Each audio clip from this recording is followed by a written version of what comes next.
50% tariff लगाए जाने के बावजूद एनओसी के आंकड़ों के अनुसार भारत दुनिया की सबसे तेजी से बढ़ती अर्थव्यवस्था बनी रही।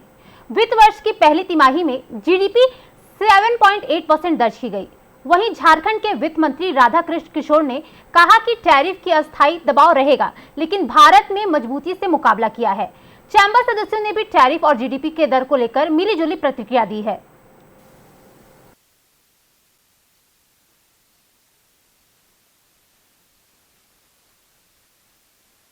अमेरिकी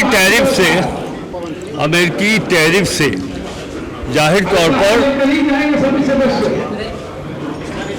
तौर पर अस्थायी रूप से थोड़े समय के लिए एक दबाव का माहौल तो जरूर बना है भारत के अर्थव्यवस्था पर, लेकिन जिस तरह भारत ने अमेरिकन टैरिफ का मुकाबला किया है और इसको मजबूत करने की आवश्यकता है ताकि अमेरिका को लगे कि उसकी मोनोपोली भारत के सामने तो नहीं चलेगी।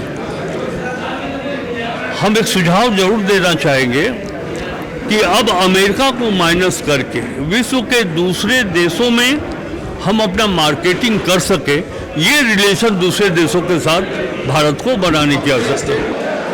और हमारे करीब 10 करोड़ व्यवसायी मिलकर अमेरिका को एक जवाब दिया गया है कि भारत किसी के भरोसे नहीं है, भारत आत्मनिर्भर है, व्यवसायी आत्मनिर्भर हैं और यहाँ के लोग आत्मनिर्भर हैं।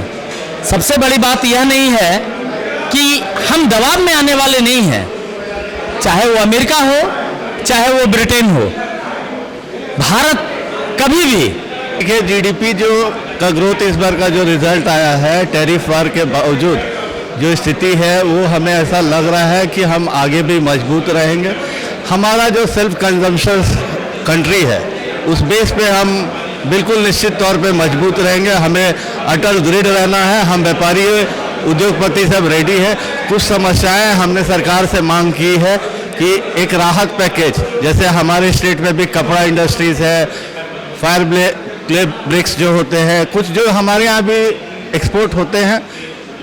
एक चीज़ तो हमें मानना होगा कि अभी जो अमेरिका ने 50% टैरिफ किया है, इससे शॉर्ट टर्म फर्क तो पड़ेगा, मगर कहते हैं ना, जब एक रास्ते बंद होते हैं तो दूसरे रास्ते खुलते हैं।